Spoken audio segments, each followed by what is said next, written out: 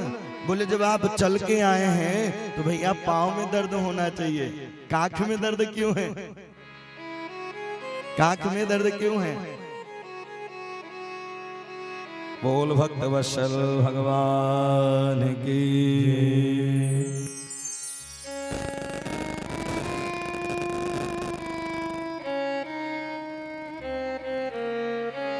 सुखदेव जी कहते हैं राजन, इस प्रकार से बोले भाभी ने संदेशा दिया है। बोले हाँ, और चावल की पोटली को जैसे ही छीना है, छीनते ही एक मुट्ठी खाया है और एक मुट्ठी खाते ही आशीर्वाद प्रदान कियो है।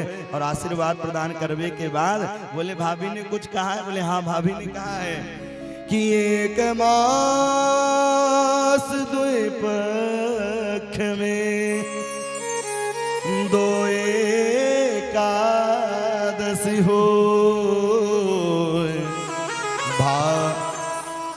भावे तेरे घरन में नित द्वादशी हो। बोले जो होनी सी तो हो गई, अब ना ऐसी हो, अब भाभी तेरे घरन में नित प्रति द्वादशी हो। सुदामा जी महाराज पर कृपा की, विश्वकर्मा को आदेश दिया है, जो सुदामा की पुरी थी स्वर्ण की पुरी बना दिया। और जैसे ही स्वर्ण की पुरी को बनाया, अब वहां से बोले जाऊं लाला? बोले हाँ जाओ। जो धोती पहनने के लिए दिया था कन्हैया ने वो भी रखवा लिया। सुदामा जी बोले कि आप वहां जाओगे तो कुछ मिलेगा, यहाँ तो धोती भी रखवा ली। अब धीरे धीरे चलने लगे। इतने में रुक्मणी, जामवती, नग्नजिती सब आई आशीर्वाद लेवे के ताई। अब भैया आप भी 1000, 2000, 3000 बार ऐसे ऐसे करिए, हाथ दर्द होने लगेगा। तो इसी प्रकार से जैसे ही बोले लाला ये सब अपनी है? बोले हाँ। 1000, 2000, बोले 16108 है। बोले लाला सबरन के बलती तो तू मोको प्रणाम कर ले, अब मैं तो को आशीर्वाद प्रदान कर दूं। श्री वर्चस्यमायुष्यम आरोग्यम मां विधाक्यो, खूब आशीर्वाद दियो है। और आशीर्वाद देवे के ताई अब वहां से चल दिए। जब वहां से आए, सुदामा जी अपने भवन को देखा है। सुदामा मंदिर देखे डरो, सुदामा मंदिर देखे डरो, सुदामा मंदिर देखे डरो, सुदामा मंदिर देखे। ओ यहाँ तो हटी मेरी टूटी मड़ैया, यहाँ तो हटी टूटी मड़ैया, यहाँ तो हटी मेरी टूटी मड़ैया, यहाँ तो हटी टूटी मड़ैया। कंचन महल खड़ो, सुदामा मंदिर देख डरो, सुदामा मंदिर देख डरो, सुदामा मंदिर देख डरो।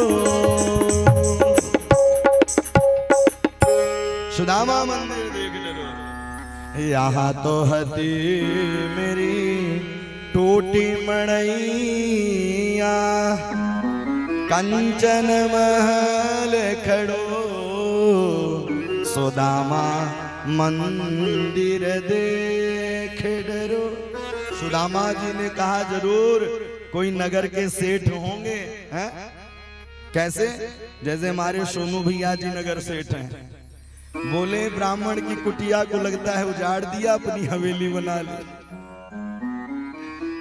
लेकिन ऐसा नहीं है, सोनू भैया तो बनाते हैं, उजाड़ते नहीं है। आप लोगों का प्रेम ही है, हमारा आपका प्रेम ही है। खनमना से चल करके यहाँ आप आए हुए हैं, ये प्रभु की विशेष कृपा। जितने भी आ रहे हैं यह सब आपके कौन है? बोले बुलाने पर तो भैया अतीत आते हैं, बिना बुलाए परमात्मा आते हैं। और ईश्वर अंश जीव अविनाशी, अचेतन अमल सहज सुख राशि। सुदामा जी महाराज बोले भैया ये अपना भवन नहीं, वहां से जाने लगे। सुशीला निकली, स्वामी जी रुकिए। कन्हैया भी अंदर से आवाज दिया, ओ मित्र। मित्र कहते ही वहां से सुदामा जी आए। बोले ऐसी संपत्ति नहीं चाहिए जिस संपत्ति को पाने के बाद आपको भूल जाऊं। बोले ऐसी संपत्ति नहीं चाहिए। विपदः नैव विपदः संपदो नैव संपद विपद विस्मरणं विष्णु संपन्नारायण स्मृति। बोले ऐसी विपत्ति को लेकर क्या करेंगे जिस विपत्ति को पाने के बाद प्रभु को भूल जाऊं। ऐसी संपत्ति को लेकर के क्या करूंगा जिस संपत्ति को पाने के बाद प्रभु को ही भूल जाऊं। सुदामा जी महाराज का सुंदर पूजन अर्चन हुआ। आगे चल करके जिन ब्रजवासियों से कहकर आए थे कि मैं परसों मिलूंगा, कई वर्षों बीत गए। कुरुक्षेत्र की मेला लगी और उस कुरुक्षेत्र के मेला में बड़े बड़े संत महात्मा आए। भैया बड़े लोग जब निकलते हैं ना तो अलग ही पता चल जाता है कि बड़े लोग निकल रहे हैं। सुदामा जी महाराज वहां भी गए थे। ललिता, विशाखा, मैया यशोदा, द्वारिकाधीश भी गए थे। तो भैया मैया यशोदा के कानन में आवाज गयो है, अरे अरे राजाधिराज महाराज श्री द्वारिकाधीश भगवान यहाँ से गुजर रहे हैं। जैसे ही आवाज को सुनो है और सुनते ही भैया मैया यशोदा, ललिता, विशाखा जिन मैया यशोदा से कहकर आए थे मैया मैं परसों आ जाऊंगा, कई वर्षों बीत गए, द्वारिकाधीश नहीं आया। आज दर्शन की लालायत को लेकर के सब लोग पहुंची हैं। ललिता, विशाखा आपस में वार्तालाप हुई। वसुदेव जी ने सुंदर ज्ञान दिया है और ज्ञान देने को नारद जी आए। बोले मन नहीं लगता। बोले मन लगेगा कहाँ से, मन तो प्रभु के चरणों में लगाओ। आपके यहाँ तो स्वयं द्वारिकाधीश पुत्र बन करके आए हैं। अच्छा, प्रायः ऐसा होता है कि हमारे पास वह व्यक्ति रहता है, हम उसे जान नहीं पाते, पहचान भी नहीं पाते। जब वह व्यक्ति चला जाता है तब हम उसको उसकी महिमा को बखान करते हैं। यह शरीर इसीलिए 83,99,999 योनि भटकने के बाद मानव तन मिलता है, पारख करने के लिए। नहीं तो गोस्वामी तुलसीदास जी ने कहा है कि पंच रचित यह अधम शरीरा। बोले मिट्टी के समान शरीर है, सार्थक कब है? बोले साधन धाम मोक्ष करी द्वारा। यह शरीर मिला है साधना करने के लिए, यम नियम प्रत्याहार धारणा समाधि, और इससे ही परमात्मा की सदगति मिल पाए। नहीं तो बड़े भाग्य देवी पावा, बड़े भाग्य देवता नहीं कहा, बोले बड़े भाग्य मानुष तन पावा। ये बड़े दुर्लभ से मनुष्य तन मिलता है, वो भी भारत भूमि में, और वो भी सुंदर श्रीमद् भागवत की कथा सुनते हुए राजा धव के सुंदर प्रांगण में मिल जाएगा। यह तो मानो कि जीवन की सार्थकता ही है। और आप लोगों को तो कथा मिलती ही रहती है, क्योंकि हम आपके बगीचे के ही वृक्ष हैं। अब जल डालना, फूल खिलाना आप लोगों का काम है। वैसे ही केसरवानी परिवार बैठन में 24 फरवरी से 2 मार्च तक विशाल कार्यक्रम होने जा रहा है बैठन। तो आप लोगों का सपोर्ट तो हमेशा सदैव रहता है, और आप सब लोगों का सपोर्ट रहता है। फूल खिलाना, हरा भरा करना अब आपका काम है। बोलो राधे राधे। इस प्रकार से वसुदेव जी को सुंदर ज्ञान दिया है। आगे चल करके वेद स्तुति की गान की गई है कि जय जय जय है जामजित दोष गृभीत गुणा त्वमसि यदात्मना समवरोध समस्त भगत। बोले भगवान के चरणों में ही मन को लगाएं। आइए एक भजन गुनगुनाते हैं, इसके बाद फिर हम लोग विश्राम की ओर प्रवेश करेंगे, क्योंकि समय सीमा हो रहा है। और भजन इसके बाद हम लोग 10 मिनट की कथा, 20 मिनट की और कथा सुनेंगे। इसके बाद फिर आरती और प्रसाद लेकर के जाएंगे। तेरे मर्जी का, तेरी मर्जी का, तेरी मर्जी का, तेरी मर्जी का, तेरी मर्जी का मैं हूँ गुलाब मेरे अलविदा।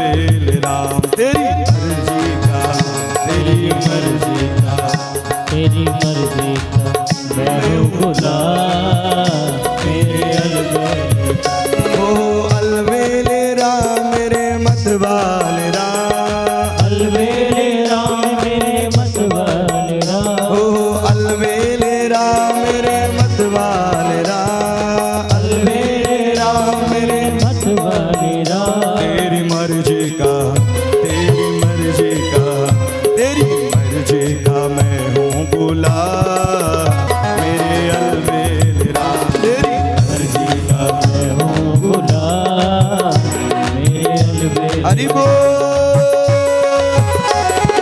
हरियों की सेवा करते हुए राधा रमण लाल की जय हो।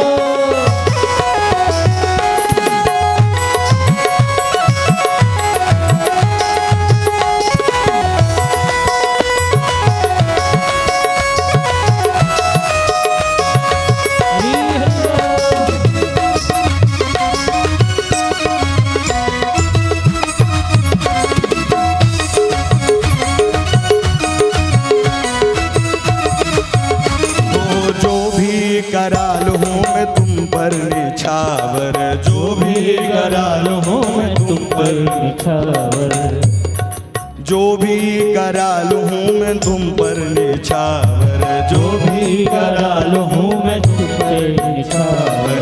दौलत है, हाँ हाँ दौलत है, दौलत है तेरो ना मेरे अलबेल राम, मेरे अलबेले राम, मेरे अलबेले राम। तेरी मर्जी का मैं हूँ गुलाम, मेरे अलबेल राम, तेरी मर्जी का मैं हूँ गुलाम मेरे अलबेले राम। राजू भैया मजा नहीं आ रहा। जिसने बजाई ताल, जिसने बजाई ताल, उसके बदल गए हाल और उसको मिल गया मदन गोपाल। हरी हरी।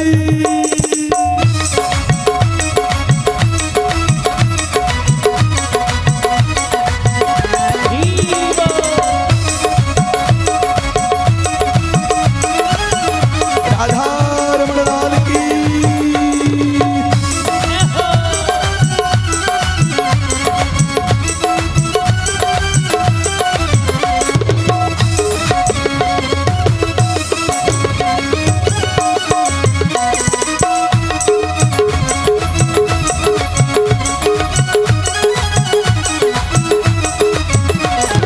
तेरी रजा में कटीली राहें, तेरी रजा में कटीली भगवान का जब नाम स्मरण करने के लिए चलें तो अनेक प्रकार की विडंबनाएं आती हैं। क्यों?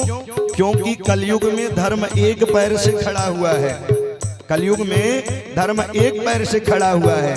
इसलिए तेरी रजा में कटीली है राहें, तेरी रजा में कटीली है राहें, दे दो, हाँ हाँ दे दो, ओ दे दो सजाया इना मेरे अलबेल राम, सजाया राम मेरे अलबेले राम, ओ अलबेल राम मेरे मतवाले राम, अलबेले राम मेरे मतवाले राम, ओ अलबेल राम मेरे मतवाले राम, अलबेले राम मेरे मतवाले श्याम। तेरी मर्जी का, तेरी मर्जी का, तेरी मर्जी का मैं हूँ गुलाम, मेरे अलबेल राम, तेरी मर्जी का मैं हूँ गुलाम मेरे अलबेले राम, मेरे अलबेले राम।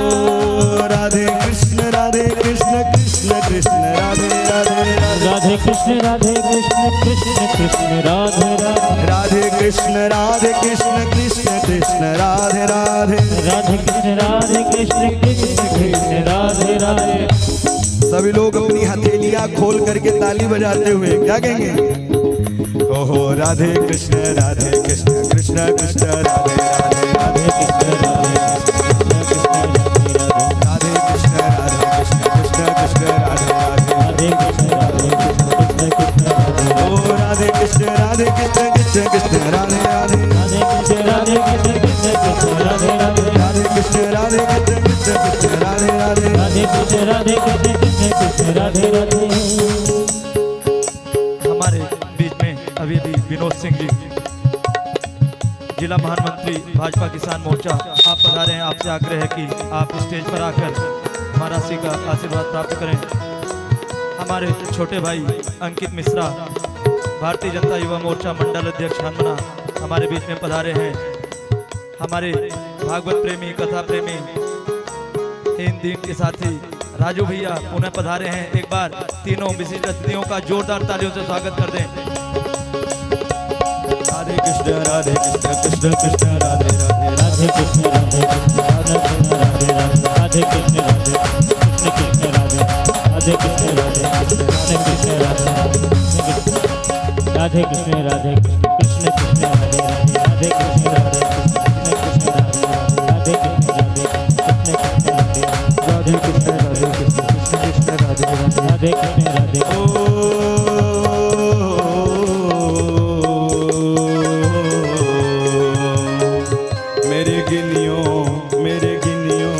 मेरे गिनियो ना अपराध लाडली श्री राधे। मेरे गिनियो ना अपराध लाडली श्री राधे लाडली श्री राधे लाडली श्री राधे लाडो श्री राधे हो लाडो श्री राधे मेरे गिनियो ना अपराध लाडली श्री राधे। गिनियो ना अपराध लाडली श्री राधे ओ मानकी में पतित बहुत हूँ, मानकी में पतित बहुत हूँ मानकी में पतित बहुत हूँ, मानकी में पतित बहुत हूँ पतित पावन तुमरो नाम लाडली श्री राधे। गिनियो ना अपराध लाडली श्री राधे राधे राधे राधे राधे राधे राधे राधे राधे राधे वृंदावन में राधे राधे देसी घाट में राधे राधे सुरगांव में राधे राधे बांके बिहारी राधे राधे तिरुवल्ली में राधे राधे अपने बोले राधे राधे गोवर्धन जी राधे राधे गोवर्धन जी राधे राधे मथुरा जी में राधे राधे नंदगांव में राधे राधे गोकुल जी में गोकुल जी में बांके बिहारी राधा रमण जी राधा वल्लभ गोपेश्वर में पंचीवट में जमुना जी में जमुना जी में जमुना जी में परिक्रमा में राधा कुंड जी मानसी गंगा कृष्ण कुंड में राधे राधे राधे राधे राधे राधे राधे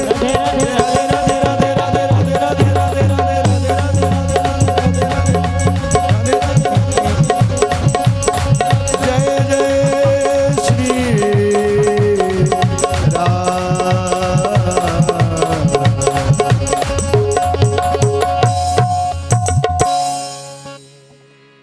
आज नारद जी महाराज वसुदेव जी से पूछने लगे कि भागवत धर्म की परिभाषा क्या है। बोले भक्त को ही भागवत कहते हैं और भागवत को ही भक्त कहते हैं। यो वै भगवता प्रोक्त, भक्त को ही भागवत कहते हैं और भागवत को ही भक्त कहते हैं। बोले मेरा मन नहीं लग रहा है, बोले इन मनसा वाचा कर्मणा से प्रभु का ध्यान करना चाहिए।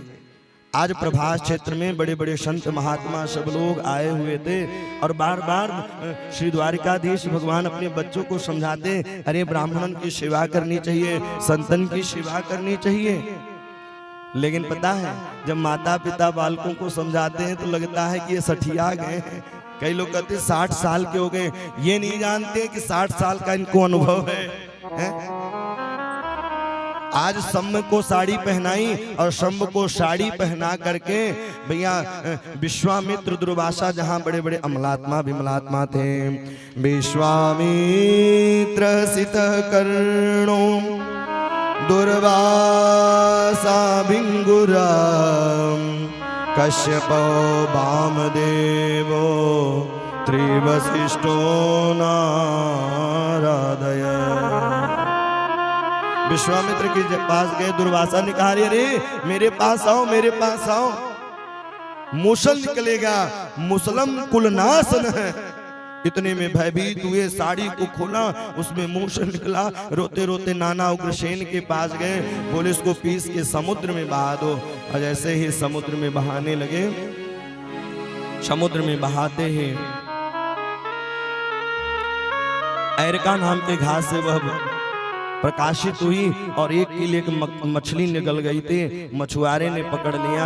अब धीरे धीरे अपशगुन होने लगे, दिन में तारे टूटने लगे। जिस प्रकार से भरत जी महाराज जब ननिहाल से आ रहे थे अयोध्या के लिए, खर शियार खर की आवाज सुनाई देने लगी, दिन में तारे टूटने लगे और अपने चालकों से पूछते, अरे अरे ये अयोध्या नहीं लगती, लगता है आप मार्ग भूल गए हैं, यह अयोध्या का मार्ग नहीं है। उसी प्रकार से अब यदुवंशियों में अपशगुन प्रारंभ हो गया, धीरे धीरे अपशगुन होने लगा। भागवत के अनुसार चतु पंचा विशेषितः 4-5 यदुवंशी बचे हैं। मदिरा पान की है भैया, शराब की 3 गति है, स से सराती है, र से रुलाती है, ब से बर्बाद कर देती है, उसी को कहते हैं शराब है? और वैसे भी समुद्र मंथन के समय बारूणी निकली तो केवल राक्षसों के लिए है, ये नहीं कि सब लोग पिए। आज भैया इसको फैशन बना लिए। एक विदेश से पढ़ करके आया, वो बैठ गया नौका में, पूछने लगा, अरे थोड़ा बहुत लेते हो कि नहीं लेते हो? आपस में वार्तालाप, भैया खूब सारी बात की। तो केवट ने कहा, सुनो ये सब बातें रखो, तैरना आता है तुम्हें कि नहीं आता है? बोले अब तो लहरों में हम कूद जाएंगे, आप कहाँ जाओगे? तो सब चीज सबसे नहीं आ पाती है। लेकिन मदिरा पान नहीं करना चाहिए, मांस भक्षण नहीं करना चाहिए। आप अनुमान लगाइए, जहां गाड़ा जाता है वहां क्या कहते हैं? कब्रिस्तान। और जहां जलाया जाता है उसे क्या कहते हैं? शमशान भूमि। मतलब जिस घर में लोथड़े पूजे जाते हैं तो वह जीता जागता कब्रिस्तान और वह शमशान भूमि के समान है, क्योंकि खाने के बाद तो कब्रिस्तान हो गया और लोथड़े पूजे जाते हैं तो उस घर को क्या कहेंगे? शमशान भूमि। इसलिए अन्नपूर्णा का वास कैसे हो? तो अन्नपूर्णा का वास सात्विक विचारों से होता है। इसलिए जीवन में सात्विकता होनी चाहिए। एरका नाम की घास ली है और आपस में लड़ना प्रारंभ कर दिए। आज मन को उदास करके वसुदेव जी बैठे हुए थे, और जब मन को उदास करके बैठे हुए थे भागवत धर्म की, अब बोले भगवान को पाने के लिए सरलतम उपाय है। एकादश स्कंद में कहते हैं, कायेन वाचाम मनसिंधैर्वा बुद्ध्यात्मना वा नृतस्य भावं करोमि यदय सकलं परस्मै नारायणायेति समर्पयेत्। मनसा वाचा कर्मणा, इन सबसे प्रभु के चरणों में नारायणायेति समर्पयेत्। भागवत की कथा 3 चीजों से प्रारंभ होती है, विश्वास, संबंध और समर्पण। जहाँ का तीनों में समन्वय होता है वह तीर्थ नहीं तीर्थराज हो जाता है। उसी प्रकार से भागवत की कथा जो है यह पुराण नहीं पुराण तिलक है। श्रीमद् भागवतम पुराण तिलकम यद वैष्णवानां धनं यस्मिन् पारमहंसमेव ममलं ज्ञानं परं गीयते। यत्र ज्ञान विराग भक्ति सहितं निष्कर्ममावेशकृतं तत्खिन्वन प्रवटन विचारन परो भक्त्या विमुञ्चे नरः। भागवत की कथा जहाँ विश्वास हो, संबंध हो, समर्पण हो, वही भागवत की कथा हमें और आपको सुनने की प्राप्ति होती है। अन्यथा हम सुन नहीं पाते, लाख कोशिश करें। भागवत के महात्म्य के पहले ही अध्याय में वर्णन है कि जन्मांतरे भवेत् पुण्यम तदा भागवतम लभेत्। एक नहीं, जन्म जन्मांतरों, कल्प कल्पांतर, देह देहांतर का जब पुण्य उदय होता है तब जाकर के हम भागवत की कथा सुन पाते हैं। अन्यथा उनकी कृपा नहीं हो तो हम लोग भैया, गजराज जब सरोवर में डूबने लगा तो बोले प्रभु मैं उसको याद कर रहा हूं जिसके बगैर इस संसार की एक पत्ता भी नहीं डूलता। सोन्तः सरसरुबलेन गृहीतयार्तो दृष्टात् करुतमति हरिं खौपात चक्रम उच्छेप सांभुजकरं गिरमाह कृच्छ नारायण भगवन् नमस्ते। बोले नौ योगेश्वर संवाद पांचवा संवाद है। भागवत में 5 संवाद हैं और यह 5वां संवाद है। नौ योगेश्वर संवाद इसे कहते हैं। उन्होंने कहा भगवान को ध्यान कैसे करें? बोले सरलतम उपाय है सबके ममता ताग बटोरी, सबके ममता ताग बटोरी, मम पद बंधहि बांध बर डोरी, मम पद बंधहि बांध बर डोरी। सबके ममता ताग बटोरी, सबके ममता ताग बटोरी, मम पद बंधहि बांध बर डोरी, मम पद बंधहि बांध बर डोरी, बांध बर डोरी। बोले सबके ममता ताग बटोरी। बोले प्रभु को पाने के लिए इस शरीर से संसार का काम करो, लेकिन मन प्रभु के चरणों में लगाओ। मन की बड़ी विशेषता है। एक बार एक पंजाब के व्यक्ति थे, यही मार्च का महीना चल रहा था, होली का समय। उनका एक नाती छुट्टियों के दिन आया हुआ था और वह लोटे में लाल रंग रख दिया। जब लाल रंग रख दिया तो भैया बालक चला गया नलिहाल में और लोटे के बेड के नीचे लोटे में जल रखा था। प्रातः 4 बजे उठ करके उनके बाबा जी नित्य क्रिया के लिए जाया करते थे, लेकिन जैसे ही उस पानी को लेके गए तो उनको लगा कि रक्त बह रहा है। जैसे ही देखे कि रक्त बह रहा है, घर में आकर के वो बेहोश हो गए। भैया दिल्ली ले जाया गया, दिल्ली में ले जाकर के एडमिट करा दिए। बोले नाती पोता इत्यादि सब आ गए, लेकिन जब वो पोता आया बोले बाबा तबीयत तो ठीक है, आपके बेड के नीचे लोटे में वो रंग रखा हुआ था। ओहो, इतना सुनना था कि सुनते ही बाबा जी की जो तबीयत खराब थी सब ठीक हो गई। तो मानो कि शरीर से संसार का काम करें, लेकिन मन प्रभु के चरणों में लगना चाहिए। श्री रामचरितमानस की रचना की गई है कि गोस्वामी तुलसीदास जी कहते हैं कि अपने मन को प्रभु के चरणों में लगाइए। श्री रामचंद्र कृपाल भजमन, ए मन राम का भजन कर, ए मन कृष्ण का भजन कर। तजियो हरि विमुखन को संग, बोले जो हरि के विमुख से दूर रहे उनका संग भी छोड़ देना चाहिए। तजियो हरि विमुखन को संग। बोले सरलतम उपाय है भगवान को पाने के लिए कि सच्चा त्याग कबीर का, जो मन से दिया उतार, उनका मन में ला भया, जो डूब गया मझधार। जिस प्रकार से दूध में घी छुपा हुआ है, काष्ठ में अग्नि छुपी हुई है, गन्ने में शक्कर छुपा हुआ है, दिखाई नहीं देता है, उसी प्रकार से संसार में रह करके भी इस संसार को अपना मत माने, इस संसार को अपना नहीं माने।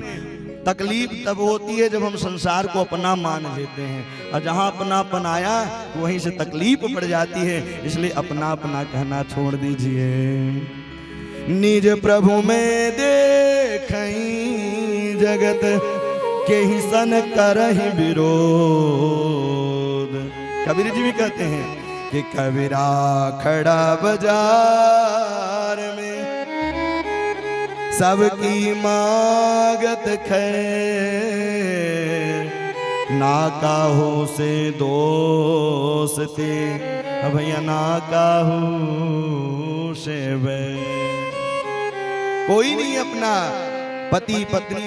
पूज्य श्री प्रभुदत्त ब्रह्मचारी जी अपने भागवती टीका मैंने परसों निवेदन किया था कि पायो पुण्य शरीर मनुष्य चो पाप बटोरे, अरे अमृत मह विष को क्यों घोले, पद पत्नी पुत्र ये कोई संग न जावे, अमल धोवे अंतमह गीदड़ खावे। शरीर की 3 गति होती है, जला दोगे राख हो जाएगी, फेंक दोगे कुत्ते खा जाएंगे, गाड़ दोगे तो कीड़े लग जाएंगे। शरीर की 3 ही गति है। आप आज रात्रि में जाइएगा, जा करके घर में बैठिए कि मैं शरीर हूँ, मैं आँख हूँ, आँख अंधी हो जाती, कान है बहरे हो जाते हैं, पाँव है भैया लूले हो जाते हैं, मतलब अपना कुछ भी नहीं है। द्वे बातन को याद रख जो चाहत कल्याण, नारायण एक मौत है, दो जो श्री रघुनाथ। इस बात को याद करके ही काम करना चाहिए।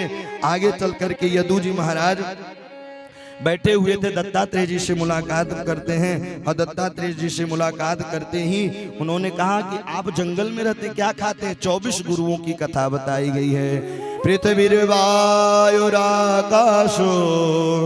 मापाग्नो चंद्रमा रवि, कपतो अजगर सिंधु, पतंगो मधुकृत गज।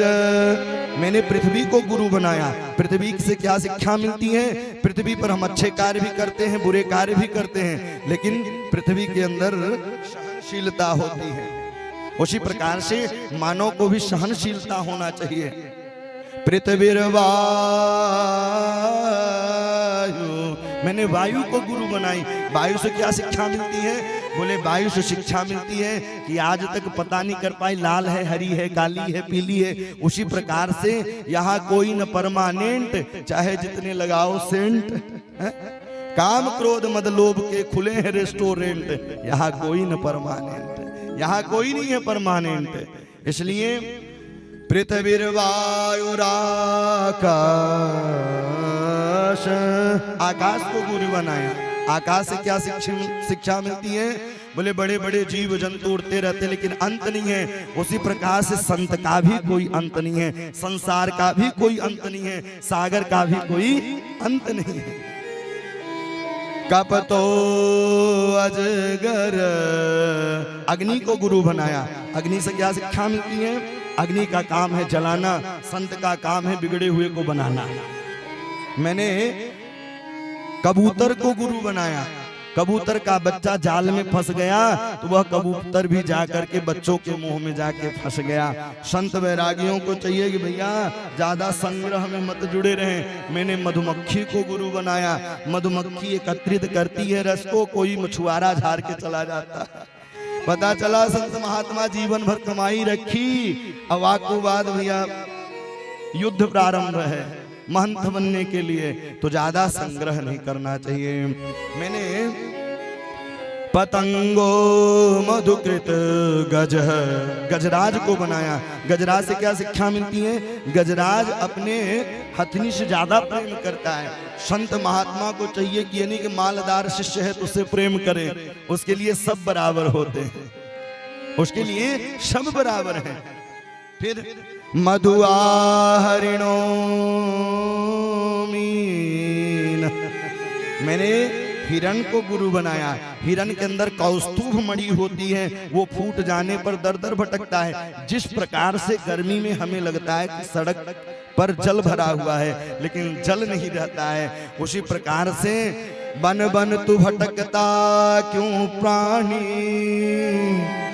राम तेरे हृदय में है। हम यहाँ राम को ढूंढते हैं, वहां राम को ढूंढते हैं, लेकिन राम मेरे हृदय में विराजमान है, कहीं जाने की जरूरत नहीं। मधुआ हरिणो मीन, मैंने मछली को गुरु बनाया। मछली से क्या शिक्षा मिलती है? मछली खाने के लिए जब आटा जाती है तो मछुआरा एक कील के कांटे जैसे बना करके रखता है और वह फंस जाता है। भैया ज्यादा चने जोर गरम में संत महात्मा को नहीं पढ़ना चाहिए, अथवा गृहस्थों को भी 40 के बाद ज्यादा चने जोर गरम में न पढ़े, नहीं तो वो भी माया में फंस जाएंगे। मैंने पिंगला नाम वैश्या को गुरु बनाए। पिंगला नाम वैश्यासी विदेही नगरे पुर, पिंगला नाम वैश्या से। पिंगला नाम की जनक जी महाराज कहा है कि वैश्या थी। उसने देखा आज श्रृंगार किया, कल श्रृंगार, कोई ग्राहक नहीं आया, लेकिन वहां से एक अस्थि जा रही थी और अर्थी को देखते हुए वैराग्य धारण हुआ और वैराग्य पद्मासन में बैठ करके भगवान की शरणागति को प्राप्त कर ली। वह शिक्षा मिली। कुमारी सकृत सर्प, मैंने कन्या को गुरु बनाई। कन्या का जन्म कहीं होता है, विवाह होने के बाद वहीं की ममत्व हो जाती है, मायके की ममत्व छूट जाती है। मैंने सर्प को गुरु बनाया। सर्प बिल नहीं बनाता रहता है, उसी प्रकार से संत महात्मा को चाहिए कुछ लेना न देना, मगन रहना। कहत कबीर सुनो भाई साधु, हरिचरण में लिपटे रहना। आज यहाँ कल वहां परसों वहां। सुपेश कृत, मैंने शरीर को गुरु बनाया। 5 मिनट पहले हल्का है शरीर और 5 मिनट बाद शरीर भारी हो जाता है। इसलिए हर जगह भगवान, मैंने अजगर को गुरु बनाया। अजगर से क्या शिक्षा मिलती है? अजगर करे न चाकरी, पंछी करे न काम, दास मलूका कह गहे, सबके दाता राम। 24 गुरुओं की कथा सुनाई। आगे चल करके आज बलराम जी भगवान के चरणों में प्रणाम किया है। बलराम जी अपने शेषावतार पर आए हैं, एक पीपल के वृक्ष के नीचे बैठे हैं। अर्जुन से बोले कि अब यह द्वारिकापुरी डूबने वाली है। अर्जुन जाकर के बचाने के लिए गए। बहेलिये के रूप में आकर के नारायण की पत्नियों का छीण हो जाता है। वहीं से अर्जुन आकर के पांडवों को बताते हैं। सब लोग वहां से स्वर्गारोहण के लिए जाते हैं। भगवान भी अपने धाम को जाने लगे हैं। और आगे चल करके सुखदेव जी कहते हैं, राजन 11 स्कंद को विश्राम करते हैं, 12 स्कंद में प्रवेश करते हैं। बोले कलयुग में राजा बनाना नहीं पड़ेगा, जिसकी लाठी उसी की भैंस। वर्णन है कलयुग में एक विशेषता है। कई लोग कहते हैं कलयुग बेकार है, लेकिन एक बात बताऊं, कलयुग में पहले से ही आरक्षण लगा हुआ है। कैसे? मानस पुण्य होई नहीं पापा। मन से पाप करेंगे तो पाप नहीं लगेगा, मन से अगर आपने भक्ति कर ली वह पूर्ण फल आपको मिलेगा। मानस पुण्य होई नहीं पापा। इस प्रकार से कलयुग के राजाओं के आगे वर्णन बताया गया है कि दाम्पत्य बुरोस्ते हम। आगे आने वाले समय में यह धीरे धीरे धर्म लुप्त होने लगेगा, तब भगवान कल के रूप धारण करेंगे। संभले ग्राम मुख्यस्य ब्रह्मणस्य महात्मन। संभल ग्राम में विष्णु यश ब्राह्मण के यहाँ भगवान कल की रूप धारण करके आएंगे। बभू विष्णु यशसः कल की प्रादुर्भविष्यति। बोल कल की भगवान के। कलयुग में हरि नाम संकीर्तन से ही फल मिलेगा। यद फलम नास्ति तपसा न योगेन समाधिनम तदफलम लभते शम्यम कलौ केशव कीर्तना। कलयुग केवल नामो आधार। कलयुग केवल नामो आधार। सुमेरी सुमेरी नर उतरहि पारा। सुमेरे सुमेरे नर उतरहि पारा। कलयुग केवल नाम आधारा। कलयुग केवल नाम आधारा। कलयुग में केवल नाम ही महिमा है। आगे चल करके सुखदेव जी महाराज अपने धाम को जाते हैं। और इधर अब आप लोग अगर पेन डायरी लिए हैं तो लिख लें। पूरे 12 स्कंधों का सार बताया जा रहा है। भागवत कथा में 6 अध्याय महात्म के लिए गए हैं। महात्म किसे कहते हैं? बोले किसी के बारे में जब तक जानेंगे नहीं तो प्रेम कैसे होगा। जाने बिन न होय प्रतीति, बिन प्रतीति होय नहीं प्रीति। महात्मा गाई है। प्रथम स्कंध में 19 अध्याय हैं, जिसमें 3 मंगलाचरण किए गए हैं। व्यास नारद संवाद है और सुखदेव जन्म, महाभारत की कथा, और राजा परीक्षित को श्रापित लगते हैं 7 दिनों में मृत्यु होगी। भैया हमारी और आपकी भी 7 दिनों में मृत्यु है, 7 दिन में ही जाना है। सोमवार, मंगलवार, बुधवार, गुरुवार, शुक्रवार, शनिवार, रविवार, पुनः सोमवार आ जाता है।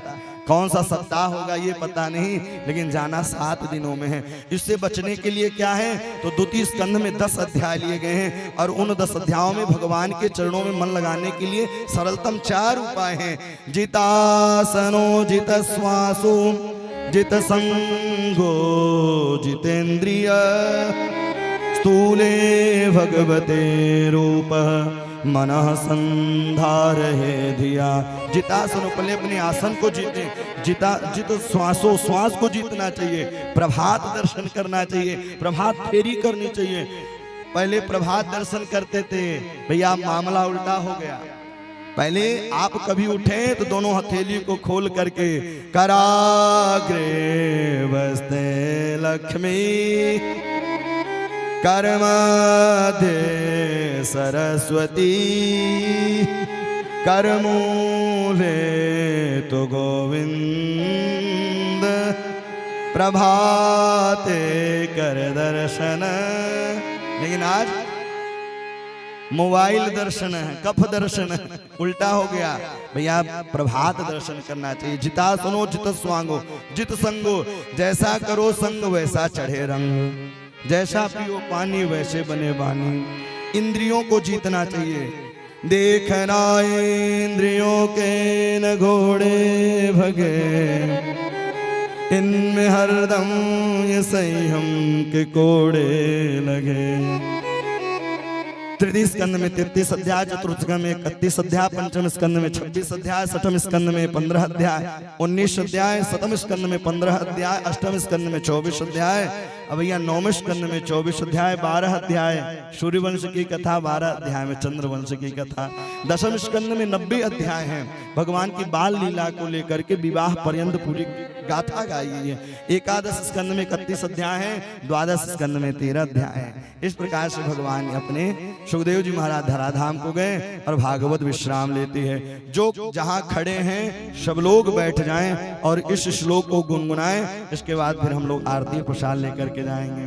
जो खड़े हैं वो बैठ जाएं और इस श्लोक को पहले दास बोलेगा, इसके बाद आप लोग बोलेंगे। नाम संकीर्तनम यस्य, नाम संकीर्तनम यस्य, सर्व पाप प्रणाशनम, सर्व पाप प्रणाशनम,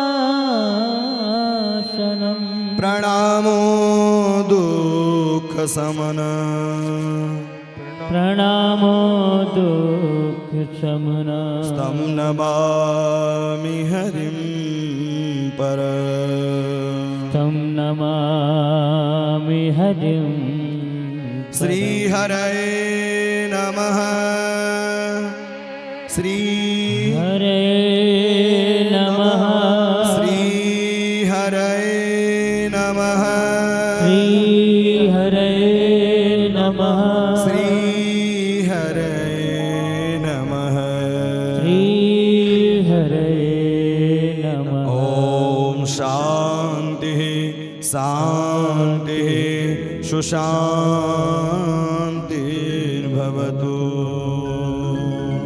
बोल भागवत भगवान की जय। जय जय श्रीमद् भागवते महापुराणे द्वादश स्कंध त्रयोदशो अध्याय।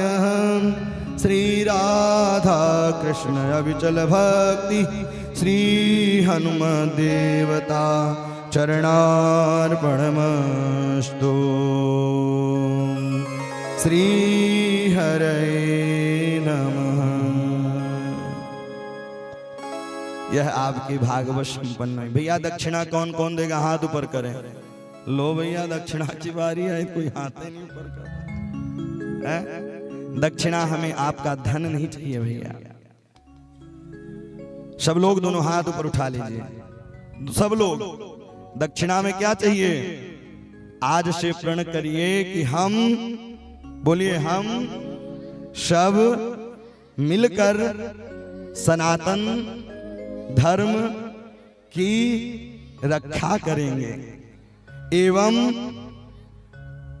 माता पिता गुरु की निरंतर सेवा करेंगे। बोल सत्य सनातन धर्म की, सत्य सनातन धर्म की। आप लोग एक बार ताली बजाएंगे हमारे जितने कमेटी के सदस्य हैं उनके लिए। कमेटी के श्रृंखला में हमारे श्री कमेटी के श्रृंखला में हमारे श्री जयप्रकाश मिश्रा जी जो अध्यक्षता के रूप में रहते हैं। विगत यह 3रा वर्ष यहाँ कार्यक्रम है। अब बोले महाराज जी यह जब तक श्वास रहेगा तब तक ऐसे अनुष्ठान होते रहेंगे। इनके लिए जोरदार तालियों से सेवा। और इन्हीं के साथ में हमारे श्री लाल भैया जी हैं, श्री मुकेश भैया जी हैं, श्री लिल्ली भैया जी हैं जिन्हें हम लोग ज्ञान प्रकाश जी कहते हैं, श्री कीर्ति भैया जी हैं, श्री मोनू भैया जी हैं, श्री पप्पू भैया जी हैं, श्री अज्जू भैया जी हैं और भैया श्री परमात्मा जी भी हैं भाई, और श्री विकास भैया, लाला भैया और बाकी राजू भैया तो हर वर्ष यहाँ पहुँचते हैं। राजू भैया के लिए जोरदार तालियों से, क्यों भैया ये बढ़ चढ़ करके कार्यक्रम लेते भी हैं और हर जगह मिलते रहते हैं। अब बोले महाराज जी श्री कीर्ति भैया जी भी हैं, श्री परमात्मा, श्री गुड्डू भैया एवं जिनका नाम छूट रहा है, मैं इन सब लोगों के लिए मंगल कामना करता हूं और भगवान से यही प्रार्थना करता हूं कि इनके ऊपर भगवत कृपा निरंतर बनी रहे। श्री वरचस्यमायुष्यमारोग्यम मा विदाक्षोभमानं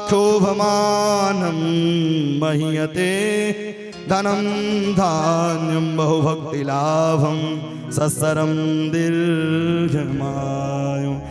मेरी यही प्रभु से प्रार्थना। में पता है मैं बाल्यकाल से ही मैं अपने बाबा के साथ निरंतर जाया करता था। कहीं भी कथा हो, रामलीला हो, और हनुमाना की तो विधानता थी कि हर वर्ष रामलीला हुआ करते थे। तो मैं छोटे से ही बब्बा जी के साथ अकेले भग के चला जाऊं तो केवल मैं कथा करता हूं। आप लोगों को लगता होगा कि दक्षिणा के लिए कथा करते हैं, लेकिन मैं आज सत्यता बताऊं आपको भैया, जो जुड़े हैं वो जानते भी हैं मुझे दक्षिणा नहीं चाहिए। मैं केवल एक ही प्रार्थना भगवान से करता हूं कि हे प्रभु जो भी कथा सुने, कथा कराए, सदैव उसके जीवन में मंगल ही मंगल हो और कोई कामना नहीं। मेरी एक ही अभिलाषा रहती है कि निरंतर मंगल कार्य होते रहें, क्योंकि भैया अगर मंगल कार्य नहीं होगा हम अपने बच्चों को ज्ञान क्या देंगे। आज भी स्थिति गड़बड़ हो रही है, आज भी स्थिति गड़बड़ है और इस गड़बड़ को हम और आप सब मिलके मिटा सकते हैं। आज स्थिति देखिए, न्यूज में भी निकलता है कि रीवा जिला नशे के मामले में सबसे आगे हो चुका है। तो ये हमारी और आपकी कमी है, क्योंकि मैं भी इसी क्षेत्र से हूँ। मैं भी वृंदावन से आया होता, भैया कथा सुनाता यहाँ से निकल, लेकिन मुझे यहीं रहना है। मैं यही चाहूंगा सब लोग इसका खुल के विरोध करें और नशा बंद करवाएं। यही कामना है प्रभु से। श्री परमात्मा जी, गुड्डू भैया जी स्टेज पर आए, एक गीत गुनगुनाते हैं। इसके बाद श्री लाल भैया जी हमारे कुछ प्रस्तुति कर रहे हैं, आप लोग श्रवण करें। इसके बाद बिना आरती प्रसाद के कोई नहीं जाएगा भैया। आज की कथा है, कल से भंडारा पाना है, फिर घर की ओर जाना। राधे राधे। कार्यक्रम ये 2020 से शुरू हुआ, 2020, 2021, 2022 ये लगातार 3रा वर्ष है और कार्यक्रम धीरे धीरे जिस दिव्यता को प्राप्त कर रहा है, ये आप सभी क्षेत्रवासियों, आप सभी ग्रामवासियों के अतुलनीय सहयोग के बिना कतई संभव नहीं है। मैं इस आपके इस सहयोग हेतु आयोजक मंडल के समस्त सदस्यों की ओर से आप सभी का हार्दिक आभार व्यक्त करता हूं एवं बहुत बहुत धन्यवाद ज्ञापित करता हूं।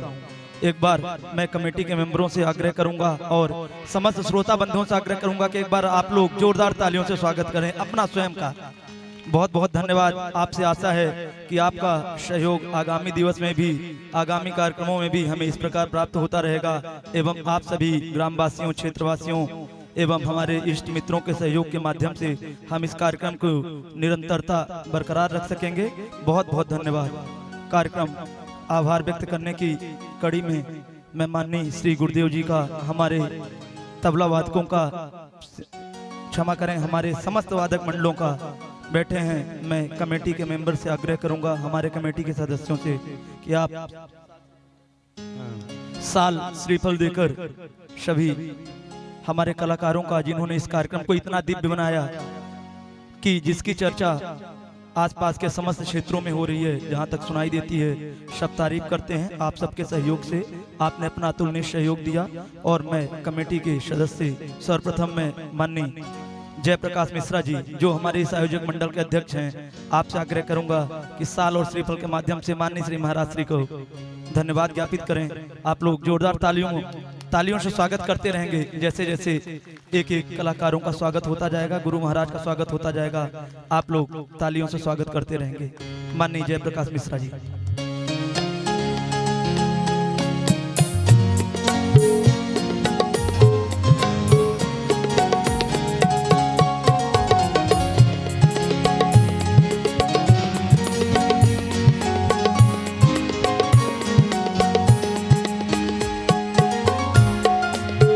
जोरदार तालियों से स्वागत करेंगे। स्वागत की अगली कड़ी में मैं माननीय कीर्ति कुमार मिश्रा जी, जो कार्यकारी अध्यक्ष हैं हमारे इस आयोजक मंडल के, आपसे आग्रह करूंगा कि आप हमारे पंडित पुरोहित जी जो हैं, कन्हैया लाल राली जी, हमारे बघई से हैं, आप साल और श्रीफल के माध्यम से हमारे कन्हैया भैया का स्वागत करेंगे एवं धन्यवाद ज्ञापित करेंगे।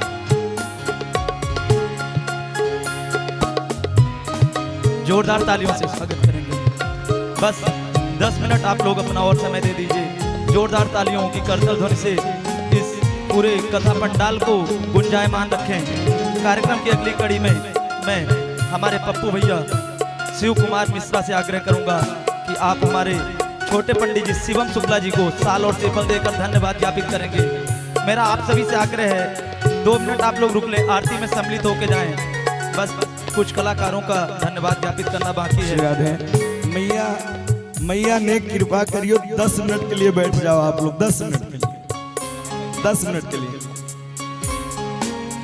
मैं कार्यक्रम की अगली कड़ी में अपने ज्ञान प्रकाश द्विवेदी लिल्ली भैया से आग्रह करूंगा कि दीपक भैया हमारे तबला वादक को साल और श्रीफल देकर धन्यवाद ज्ञापित करें। हमारे ज्ञान प्रकाश द्विवेदी लिल्ली भैया।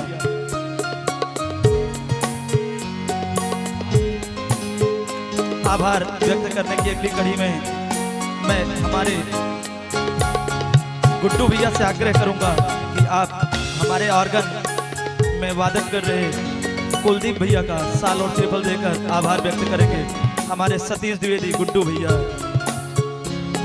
और मैं हमारे कलाकार मंडल को पुनः बार बार धन्यवाद ज्ञापित करता हूं। आप सभी की इस दिव्य कलाकारी के माध्यम से ये कार्यक्रम इतनी ऊंचाई को प्राप्त कर पाया है। कार्यक्रम की आभार व्यक्त करने की अगली कड़ी में हमारे मुकेश भैया से आग्रह करूंगा कि आशीष प्यासी को साल और श्रीफल देकर आभार व्यक्त करेंगे। पैड पे वादकी कर रहे आशीष प्यासी जी। आभार व्यक्त की अगली कड़ी में विकास मिश्रा लाला भैया, हमारे कोषाध्यक्ष हैं विकास मिश्रा लाला भैया। आपसे आग्रह करूंगा, जोरदार तालियां आप बजाते रहें, कंजूसी कर रहे हैं आप लोग। मैं आपसे आग्रह करता हूं कि आप नीतीश पांडे हमारे YouTube के संचालक हैं, आप स्टेज पर आ जाएं और साल श्रीफल प्राप्त कर आभार व्यक्त। विकास मिश्रा लाला भैया। हमारे आचार्य रूप में हमारे चाचा जी कहाँ हैं, जहाँ भी हैं स्टेज पे आ जाएं। मैं हमारे माननीय मनीष मिश्रा मोनू भैया से आग्रह करूंगा कि आप स्टेज पर चाचा जी को बुलाकर साल और श्रीफल के माध्यम से उनको आभार व्यक्त करें। मनीष मिश्रा मोनू भैया।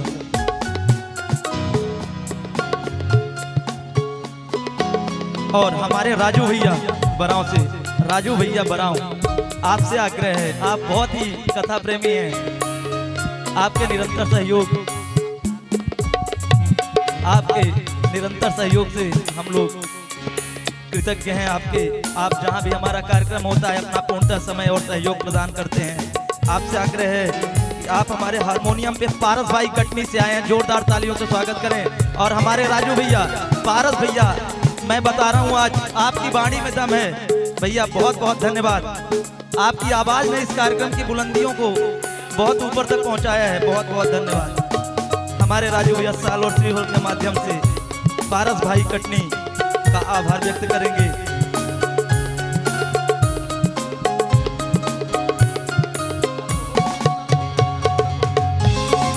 बहुत बहुत धन्यवाद। मैं समस्त जनता जनार्दन, समस्त श्रोता बंधुओं का एक बार पुनः सर झुकाकर आभार व्यक्त करता हूँ। बहुत बहुत धन्यवाद, बहुत बहुत धन्यवाद। आशा करता हूँ आपका सहयोग और समय हमें आगामी दिवस में भी इसी प्रकार प्राप्त होता रहेगा।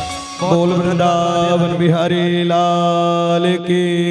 सभी लोग अपने स्थान पर खड़े हो जाएं, आरती करेंगे, इसके बाद आरती प्रसाद लेकर के ही जाएंगे। सभी लोग खड़े हो जाएं। हमारे श्री संदीप भैया जी वो भी मंच पर आ जाएं। बांके बिहारी तेरी आरती गाऊं, बांके बिहारी तेरी आरती गाऊं, बांके बिहारी तेरी आरती गाऊं,